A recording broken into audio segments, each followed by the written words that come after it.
নমস্কার বন্ধুরা, আমার চ্যানেলে সকলকে স্বাগত জানাচ্ছি। আজকে আমি একদম অন্য ধরনের একটা রেসিপি দেখাবো। বেশ গরম গরম ভাতের সঙ্গে কিংবা যারা ডালের সঙ্গে কিছু খেতে চান সেই রকম একটা রেসিপি। আমরা সাধারণত লাউ কেটে তার খোসা ফেলে দিই, কিন্তু আজকে সেই খোসা দিয়েই বানাবো মুচমুচে ভীষণ মুখরোচক একটা বড়া।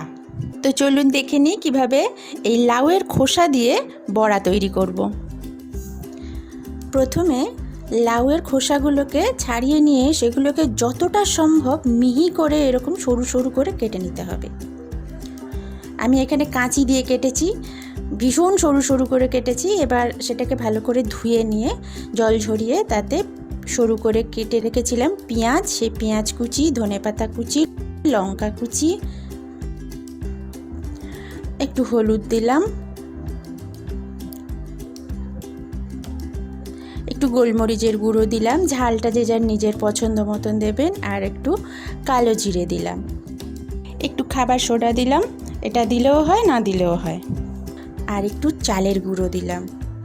এটা মচমচে হবে বেশ খেতে। আর বেসন দিচ্ছি পরিমাণ মতন, পরে লাগলে আবার দেওয়া যাবে। স্বাদ মতো নুন দিলাম, একটু সামান্য চিনি দিয়েছি। এবারে জল দিয়ে এটাকে মাখতে হবে, বেশি পাতলা যাতে না হয় সেই বুঝে মাখতে হবে। যদি দেখেন যে বেশ পাতলা হয়ে যাচ্ছে তাহলে আরও একটু বেসন দিয়ে দেবেন। এইভাবে বেশ রগড়ে রগড়ে মেখে নিতে হবে।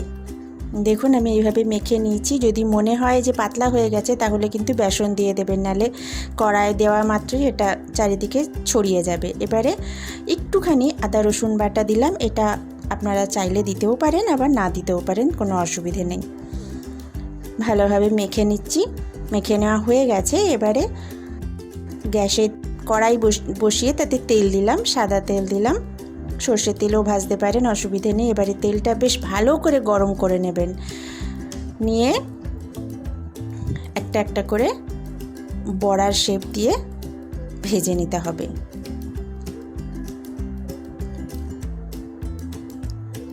দেখুন এইভাবে বড়ার মতন করে ভেজে নিতে হবে। আর বেশি হাই ফ্লেমে ভাজবেন না, তাহলে পুড়ে যাবে, ভালো লাগবে না খেতে, তেতো হয়ে যাবে। মাঝারি আঁচে বা একদম ধিমে আঁচে এটা ভাজবেন। খুব সুন্দর খেতে হয়, ভীষণ ভালো লাগে। গরম গরম খেতেই বেশি ভালো লাগে, ঠান্ডা হয়ে গেলে কিন্তু সেরকম ভালো লাগবে না। তো চেষ্টা করবেন বন্ধুরা গরম গরম খেতে। দেখুন একটা দিক মোটামুটি হয়ে গেছে, এবারে হালকা করে খুন্তি দিয়ে উল্টে দেবেন।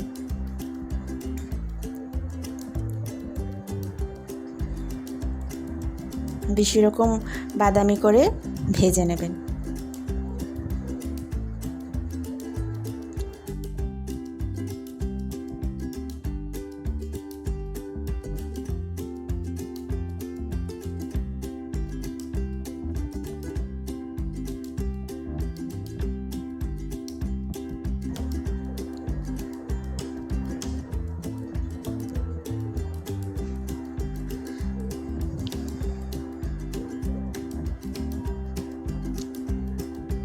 এইভাবে দু পিঠ বেশ লাল করে ভেজে নিয়ে তুলে নেবেন।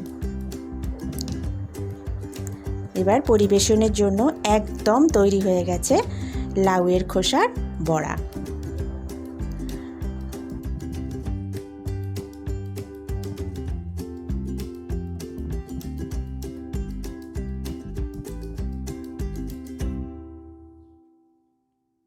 তো বন্ধুরা, আমার এই লাউয়ের খোসার বড়া রেসিপিটা যদি আপনাদের ভালো লেগে থাকে তাহলে একটা লাইক দেবেন, আর কমেন্ট করে জানালে খুব খুশি হব।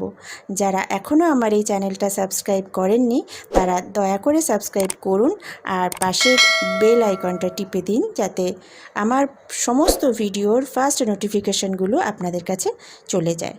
ধন্যবাদ বন্ধুরা।